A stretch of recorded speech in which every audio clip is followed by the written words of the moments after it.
ফিরহাদ হাকিম তো মুখ দেখিয়ে পুরমন্ত্রীর চেয়ার থেকে মুখটা কালিমালিপ্ত হয়েছে। অন্য কোনো বিজেপি শাসিত রাজ্যে একটা এরকম গুপ্তচর পাওয়া গেছে একমাত্র পশ্চিমবঙ্গে স্লিপার সেল পাওয়া যাচ্ছে। কারণ উন্নয়নের নাম করে এরা যে উন্নয়ন করেছে সেই উন্নয়নে আজ কার্যত পশ্চিমবঙ্গের সমস্ত স্তরের মানুষ আজকে এমন অবস্থায় পৌঁছেছে যেখানে তাদের বাচন মোড়ন অবস্থা হয়ে গেছে। উচিত মমতা বন্দ্যোপাধ্যায়ের আগে ফিরহাদ হাকিমকে গ্রেপ্তার করা। যারা জ্যোতি মালহোত্রার মতো একের পর এক গুপ্তচর, তারপরে কি পারভিন নার্ভিস পারভিন না কি বেশ, তাকে জানতে পারা গেছে সে নাকি ক্লাস থেকে বসে হোয়াটসঅ্যাপ চ্যাটের মাধ্যমে সমস্ত খবর দিচ্ছে পাকিস্তানকে। প্রায় 28% আমরা পশ্চিমবঙ্গে, এগুলো তিনি বলতে পারেন নাকি? অর্থাৎ তিনি এই সংখ্যালঘু কার্ডটা খেলছেন।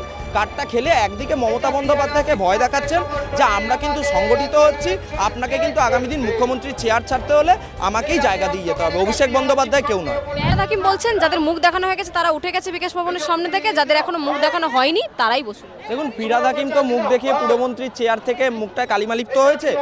আর দ্বিতীয় কথা হচ্ছে, ফিরহাদ হাকিমকে যখন অ্যারেস্ট করেছিল সিবিআই তখন ফিরহাদ হাকিম বলেছিল আমি কলকাতার মানুষকে বাঁচাতে পারলাম না।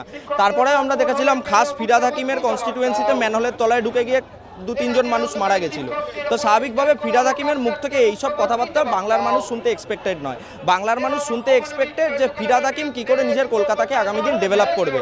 কারণ উন্নয়নের নাম করে এরা যে উন্নয়ন করেছে সেই উন্নয়নে আজ কার্যত পশ্চিমবঙ্গের সমস্ত স্তরের মানুষ আজকে এমন অবস্থায় পৌঁছেছে যেখানে তাদের বাচন মোড়ন অবস্থা হয়ে গেছে। আর ববি হাকিম যিনি আজকে এত বড় বড় কথা বলছে, উনি আগামী দিন গিয়ে মুখ্যমন্ত্রীর চেয়ারটা দখল করবার জন্য এইসব কথাবার্তা বলছে। অবিলম্বে ফিরহাদ হাকিমকে এই বাংলা অভিযোগ করছেন মেয়রের বিরুদ্ধে। একদমই তাই। ববি হাকিমের টার্গেট হচ্ছে আগামী দিন মুখ্যমন্ত্রীর চেয়ার দখল করা। নত ববি হাকিম কোনোদিন বলতে পারে যে আমরা 17% পুরো দরবারে, আমরা ভারতবর্ষের দরবারে এবং প্রায় 28% আমরা পশ্চিমবঙ্গে, এগুলো তিনি বলতে পারেন নাকি? অর্থাৎ তিনি এই সংখ্যালঘু কার্ডটা খেলছেন। কার্ডটা খেলে একদিকে মমতা বন্দ্যোপাধ্যায়কে ভয় দেখাচ্ছেন যে আমরা কিন্তু সংগঠিত হচ্ছি, আপনাকে কিন্তু আগামী দিন মুখ্যমন্ত্রীর চেয়ার ছাড়তে হলে আমাকেই জায়গা দিয়ে যেতে হবে, অভিষেক বন্দ্যোপাধ্যায় কেউ নয়। পেহেলগাম ঘটনার পর থেকে দেখা যাচ্ছে যারা পাকিস্তানের প্রতি প্রেম দেখাচ্ছে তাদেরকে একে একে করে গ্রেপ্তার করা হচ্ছে। জ্যোতি মালহোত্রা, তাকেও গ্রেপ্তার করা হয়েছে, তার সাথে একটা পাক চর হিসেবে তিনি গণ্য হয়েছে। এই যে ফিরহাদ হাকিম কয়েক মাস আগে বলেছিলেন যে মিনি পাকিস্তান বানিয়েছি, একটা কোথাও গিয়ে সংখ্যালঘুদেরকে সংখ্যা গুরু করার একটা তকমা, দেশ বিরোধী কোথাও গিয়ে কথা বলেছেন উনি, সেক্ষেত্রে মনে হয় না কোথাও গিয়ে কেন্দ্র সরকারের তরফে কোনো রকম?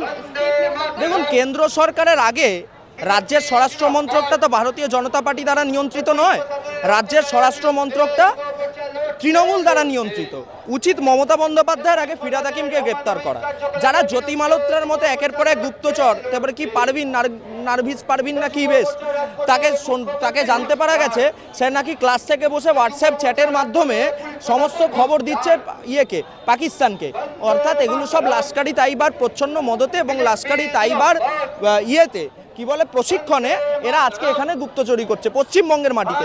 আপনি দেখান পশ্চিমবঙ্গের মাটি ছাড়া অন্য কোনো বিজেপি শাসিত রাজ্যে একটা এরকম গুপ্তচর পাওয়া গেছে একমাত্র পশ্চিমবঙ্গে স্লিপার সেল পাওয়া যাচ্ছে, পশ্চিমবঙ্গেই সেফ করিডোর তৈরি হচ্ছে, পশ্চিমবঙ্গই জঙ্গিদের আস্থানায় পরিণত হচ্ছে, পশ্চিমবঙ্গে যেই জঙ্গিরা থাকছে তারাই মমতা বন্দ্যোপাধ্যায়কে ভোট দিচ্ছে, পশ্চিমবঙ্গেই রোহিঙ্গা সাম্রাজ্য তৈরি হচ্ছে। দায় তো সরাসরি মুখ্যমন্ত্রী মমতা বন্দ্যোপাধ্যায়ের। অবিলম্বে ফিরহাদ হাকিমকে গ্রেপ্তার করা উচিত মমতা বন্দ্যোপাধ্যায়ের। কিন্তু কেন উনি গ্রেপ্তার করতে পারছেন না? কারণ এই সংখ্যালঘু তাস ছাড়া মুখ্যমন্ত্রী আগামী দিন নিজের সরকার গঠন করতে পারবে না। সেই ভয়ে মুখ্যমন্ত্রী এখন ববি হাকিমকে টিকিয়ে রাখছে। কিন্তু মুখ্যমন্ত্রী এটা বুঝতে পারছে না উনি যে বাঘের পিঠে চড়েছেন, সেই বাঘ যেই দিকে ওনাকে ডিরেকশন দেবে সেই দিকে ওনাকে হাঁটতে হবে। অর্থাৎ যদি ববি হাকিম আগামী দিন নিজে মুখ্যমন্ত্রীর চেয়ার দাবি করে তাহলে অভিষেক বন্দ্যোপাধ্যায় না, ববি হাকিমকেই মুখ্যমন্ত্রীর চেয়ারটা দিতে হবে। বাংলা হান্টের আরো খবর দেখতে নজর রাখুন। বাংলা খবর মানেই বাংলা হান্ট।